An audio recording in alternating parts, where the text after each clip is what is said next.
Alabama wins 42-28. Jalen Milroe, 374 yards and 4 touchdowns. I thought Jaden Daniels on the other side looked incredible too until he got hit late. And, combined total yards, 756, 7 total touchdowns, 1 turnover. I think Jalen Milroe's 4 rushing touchdowns is the first time that any Alabama quarterback in the history of the program has rushed for 4 touchdowns in one game, which I find kind of crazy to believe. You would think that at some point somebody would have done that, but unfortunately for you, fleet-footed AJ McCarron probably did that. Yeah, I don't know, Blake Sims or somebody. But I'm putting you on notice, and I'm putting everybody on notice. And if you think that we only talk about blue blood programs, then just gonna have to deal with it for the next 5 minutes until we get into all the other ones. We're going to talk about the group of 5. We're going to talk about all sorts of different things right now. But first, my wife just turned on the television so loud it lost my train of conversation. Did you hear that? I did. It's okay, Ari. It's kind of got me off my game here, but I'm putting you on notice, and I'm putting everybody on notice. We are not going to be getting through the college football playoff discourse without Alabama a part of it now. I mean, they're firmly back in it, and I hate to admit it, but are they good enough to win the national title this year? I mean, here's the thing, Ari. The short answer to your question is yes. We always have this conversation. I know. We have this conversation. We're talking about the most talented team in America.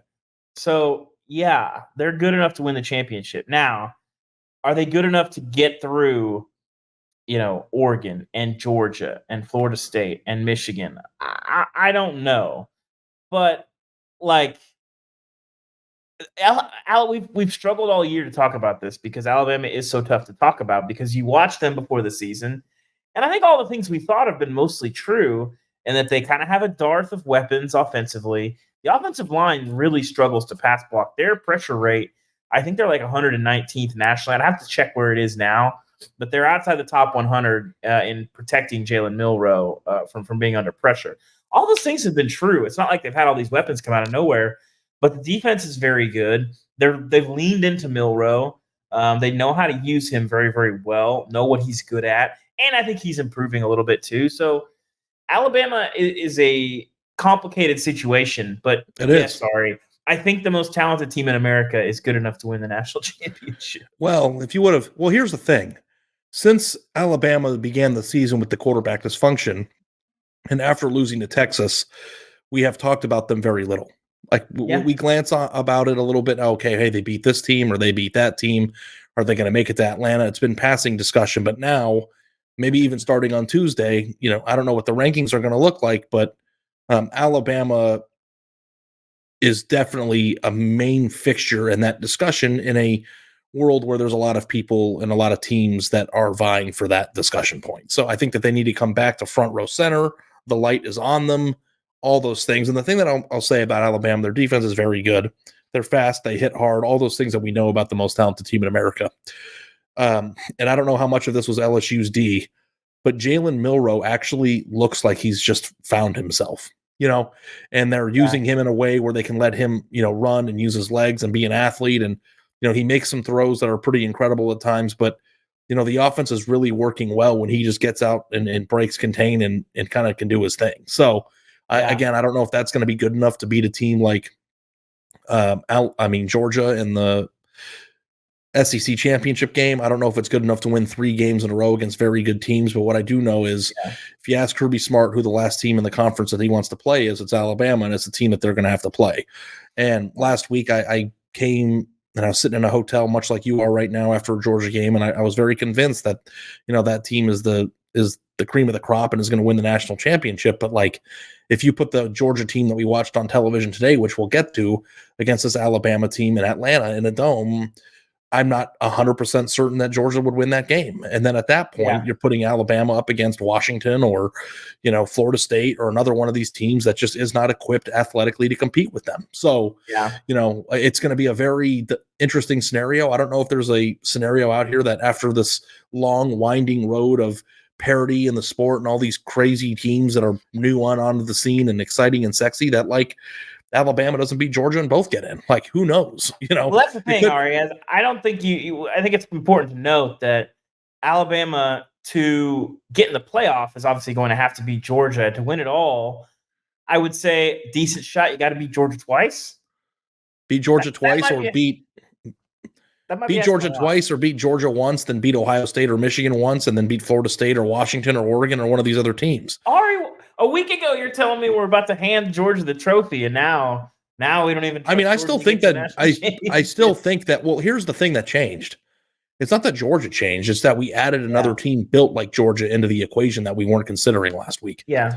So that's the thing. Like, I still think that Georgia is the team, but if it's not the team and Alabama is, then it's still the same thought process. Now I don't know how to break down Ohio State, who's the third team that's built that way. I've been kind of cold on them this year, and they didn't really knock my socks off against Rutgers on Saturday, but there are a lot of teams that are still in the mix, but you just let another wolf into the hen house. They're back, and it's how we break them down and how the committee breaks them down is going to be a fascinating discussion.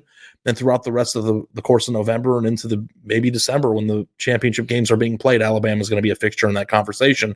And I think they earned that. Now LSU, they still have a defense. That's it. I mean, they don't play D. Yeah. And I don't know if I'm being fooled by Milroe. There was that one play where Milroe rolled right and hesitated for a second on what looked like he was going to pitch it, and then froze the entire defense, and then just slammed right through the middle of the D and scored on that 15-yard run. I was like, God, that guy is really feeling himself right now. And if you let Milroe get comfortable and confident, and they solve their quarterback issue to a point where at least it's a functional playmaker, regardless of whether it's as a passer or a runner. When you combine that with Isaiah Bond was open the entire game again. I don't know if that's LSU's defense or if that's a young receiver finding himself, but it looks like Alabama is starting to come into its own at the right time. And let me tell you, buddy, I think